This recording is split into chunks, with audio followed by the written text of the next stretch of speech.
guys, welcome to my YouTube channel DIY Student Life Hacks with Lunch, and thank you so much for watching, liking, comments, subscribers.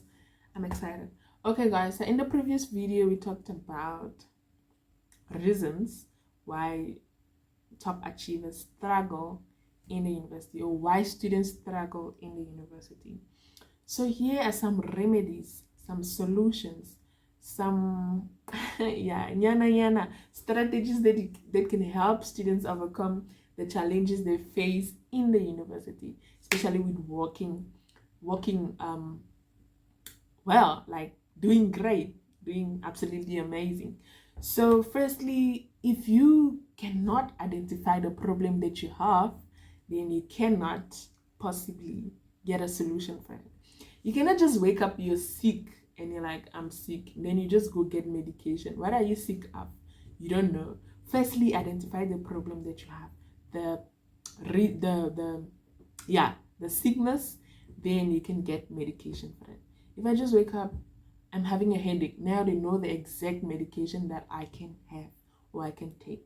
But if I just go and I'm like, I'm sick, I don't know what's wrong, but I'm sick, what are they gonna think? Are they going to give me medication for headache, for flu? Or so it's a whole lot of planning, so, and thinking, going through your thought, like, yeah, what did I do? What did I not do? What is going well? What is not going well? Is everything okay? Is it okay? No, it's not. Okay, so identify your problems first before you can get to remedies or strategies or solutions to overcome them. The first one is develop effective time management skills. Guys, time management is something that's really crucial. If you cannot manage your time, you tend to procrastinate. You'll be like, there's a group assignment that's due in a month. You'll be like, I'm gonna do this next week. I'm gonna start next week. Before you know it, 3 weeks gone. How many weeks are left? 1 week to the due date. Now you cannot compare what you can do in a month to what you're gonna do in a week. And when you do that in a month, you have to like break your tasks to see that I do this particular part today, and maybe next week I do the second part. And now that is effective time management, because you're gonna do it for a particular time. But in that 1 week, the last week that you're saying that you want to do it, is going to be very crazy, hectic, overwhelming for you, because you have a lot of things jam-packed. Yeah. So if you can manage your time effectively, I'm doing this test at this time, within this time limit. I'm going to be done in an hour. I'm going to study this module from 9 to 8. Or from 8 to 9. I'm going to study the other one from 10 to 11. That's effective time management. Know when and exactly how you're going to do it. So if you're creating a schedule and prioritizing tasks, it can help manage your workload. Like I said, you cannot compare what you can do in a month to what you're going to do in a week. It's never going to be the same. What you do in a month, you do it, you get done. You go over your work, you check your mistakes, your in-text references, you're paraphrasing, and even your reference list to see that everything is intact. But if you're waiting for the last week, you're going to just get done, and you're struggling, you're rushing to submit, and before you know it, you're submitting things that are not even relevant. Manage your time properly, effectively. If you don't, you're going to get overwhelmed with the workload at the end of it. So tools like calendars are very useful. Write down what you can achieve in a day. What is it that I want to do today?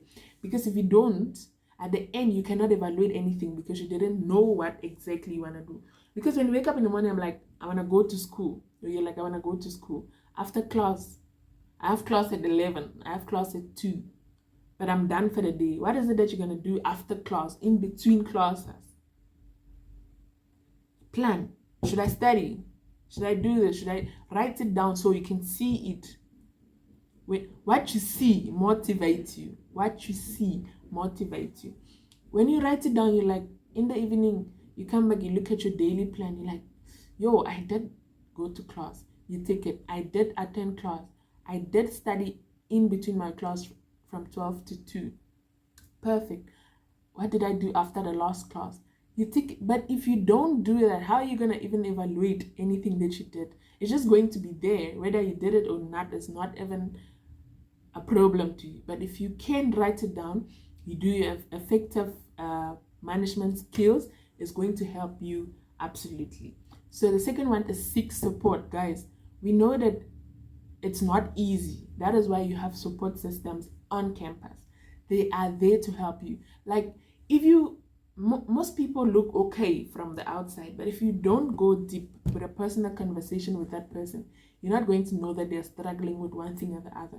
If I don't come to you and we get close and I'm like, how are you doing everything, academics, your work, you're not going to I'm not going to know if I don't get into a conversation with, because I cannot just walk up, or you just walk up to me when you don't know me and you're like, yo, I'm struggling, academics is chowing me. Is dealing with me. Yeah, that's what it means. So yeah, if you don't show it, if you don't tell someone, they're not going to know, because this time most people look okay outside, but yeah, you're struggling. So universities, resources like tutoring, facilitators, counseling, writing centers, study groups are there. There's a reason why these things are made available. If they were not necessary, they're not going to put work into it, to put that necessary. It wasn't going to be there, but it's because they realize that it's important. Seek support. Sometimes you're down, like you're feeling, yo, am I going to make this thing? But just that one counseling session is going to work for you. Just that writing center, when you've been struggling to write that assignment, you've struggled to do research, you've struggled finding relevant sources, you're struggling with paraphrasing and reference lists. The writing center is you. That's a support system for you. If it's not working, just go there. They're gonna help you. Not like they're going to write it for you, but they're going to show you easy steps on how to get resources, where exactly, how to find them, the important things to look at when you're writing your essay or your assignment. These things are there to help you. Make use of them when you are there. So the third one is build a strong support network. Connecting with peers, joining clubs, and participating in campus activities can help build a sense of community and reduce feelings of isolation. So many people, so when I talk to my peers sometimes, to my mentees sometimes, they're like, yo, man, I don't have friends. It's your second semester in your first year and you don't have friends. But again, it depends on the kind of friends. They're friends, we don't just want you to make friends because you want to make friends that are going to benefit you. Not all friendships are necessary. There's some that are not even needed. It's better that you stay yourself if you're going to have those kind of friends. But again, friends, you need to get along. You need to socialize. That's even what one of the support system peer mentoring is about. You need to socialize. If you can be sociable enough, it's going to really bother you because you are isolated. No one to talk to, no one to study with. You're just there. You don't know. Because if you cannot open your mouth to talk, it's going to be a problem. Like I said, no one's going to walk up to you and say you're struggling unless you voice it out before they can help you in one way or the other. So if you don't come to me or you don't go to a counselor to say, I'm finding this difficult with my time management skills, how are they going to know? Or I'm struggling with my mental health, I'm struggling with my physical, how are they going to know? Unless you get to them, you're like, yeah, this is what is happening with me. You're always going to be feeling isolated, in feeling like you're not among people. You need to feel, communicate, get along with people, talk to people. Even in your class, it's very easy to make friends. Hi, how are you doing? Good morning. What are you studying? That's how it starts. Someone that you're doing the same thing is even the best to work with, because obviously you guys attend class together, you study the same thing, you have the same program with academics. But again, make friends that are beneficial. And the fourth one is maintain a healthy lifestyle. Yeah, regular exercises, a balanced diet, and adequate sleep. Don't stress yourself too much. Sleep is very crucial for mental health and physical well-being. because these habits can improve focus and reduce stress. If you don't sleep, you're going to be stressed, and you can study the whole night. Sometimes you study the whole night because you're having a test, and you realize that when you get to the venue, you can't really remember everything. That's because your brain is tired. It needs to rest. There's a limit for it to stay awake and keep bombarding things into it. So you must as well rest, because it's important. If you don't, it's going to stress you, it's going to not be a good one for your mental health as well as your physical well-being. But maintain a healthy lifestyle, regular exercises. Sometimes you're stressed and you're feeling heartbroken, and you can just imagine you walking on the streets and just looking at how things are going, and before you know it, everything perfect, and now you're back to your regular self. So it's very important. The fifth is set realistic goals. Guys, I'm talking about this thing because it's really a problem. Sometimes you overestimate. You're like, yo, I want to get a 9 to 5, but within you, how are you going to get it? You just set goals that are realistic, that are achievable and attainable. Achievable or attainable. So break down larger tasks into smaller ones. They're obviously going to help you. Don't wait for the due date. Do it. Start now. Do it. Take a gradual process to do it. Go over it again. Check your mistakes. It's very important. Because setting achievable goals can help maintain motivation and prevent burnout. Because you set goals that are not achievable, what's going to happen? You're not going to be motivated enough, because you're like, yo, am I even going to get there? Because now your class activities are not even showing any proof. Your assignment is not showing any proof that you're going to get that 9 to 5, because you need a high participation. So set goals that are realistic, achievable, or attainable.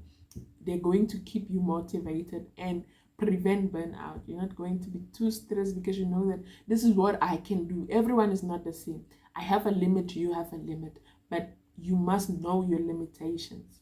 Yeah, perfect. So practice self-care, guys. It's very important. Taking time for hobbies, relaxation, and social events or activities is important. Sometimes just going out, participating on campus activities can really help you a lot, rather than staying yourself and just there, because it's very important. It helps you to maintain a healthy balance between academics and personal life. It's not just about academics. It's not just about academics the whole time. You need to also maintain other activities, where you can't just study for the whole time. We understand if you're not a sociable person, it's fine, but try to maintain relaxation. What is it that gives you that peace of mind? Is it watching a movie, playing a song, dancing, singing? Those things, they really help you a lot. So again, develop strong study skills. Very strong. Because how do you study? We are not all the same. Someone can be a visual person. I want to see what I'm hearing before I can understand. I want to see from the lecturer's lips before I can understand. I want to see on the screen before I can understand. But who are you? Know who you are. So effective note-taking, active reading, and regular review sessions can enhance learning and retention. Take notes in class. Don't just go sit there. There's some lecturers actually that they're going to say, don't take pictures of the slides. No, write down what you understand, because it helps you to retain what you learned.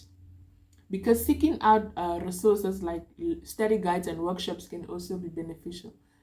They are beneficial. Write down something, what you understand. Active learning. Participate in class. Then just go sit there and you just, after 2 hours, you're leaving. You didn't understand anything. You didn't participate. You didn't write anything down. But again, know who you are. Again, guys, manage stress and anxiety. Don't get too overwhelmed. Don't get too...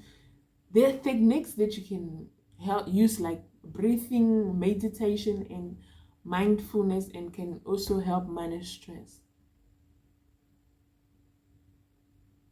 Yes, breathing, meditation. Just meditate. Just think. Just in that quiet space, in that quiet area, it's just you, no distractions. Just think, is this working out? Is this going well? because it's also important to realize when professional help is needed and to seek it out, because sometimes you can't do it all by yourself. You cannot do it all by yourself. That's why, like I said, there are support systems. They know that you cannot do it all by yourself. Sometimes you need that help, you need that motivation, you need that push, that little push, so that you can keep it going, you can keep it moving, keep it working. Ne? So these strategies are going to help you to stand back on your feet if you're struggling. It's going to help you to realize, what is it that I need to do? Perfect. Okay. Manage my time. Also focus on myself. Give everything a chance. Regulate everything. Perfect. So if you can implement these strategies, students, you're going to better navigate the challenges of university. There's so many challenges. What is your student life? How are you doing with your student life? How are you doing away from home? Because if you set it, this helps you to also set you up for success. If you can understand your problems, you can also identify the solution for it. Identifying the problem is one thing, and identifying the solution is another thing, and implementing the solution is another thing. Then just identify it and you leave it at that stage. You must implement it. Okay, like we said in the planning process, when you develop your goals, you evaluate them, you select a plan, you implement the plan. If you don't implement it, it's not going to work, because you don't just say something and you don't do it. Put it into practice. If you're saying that I want to manage my time, effective time management skills, do it. You're saying that I'm going to write it on a calendar, do it. Don't just say it and you don't do it. It's not going to work as to when you put it into action. So if any of these strategies seem particularly helpful to you, you can as well just implement it. Send me a message, comment section. You enjoyed the video, it's working perfectly well for you. If you're struggling, you're not struggling, I just want the best for us as well, you and me. Yeah. Okay guys, thank you so much for watching this video, and I'll see you next time. Do have a lovely day, evening, night, morning, depending on where and when you're watching me from. Bye.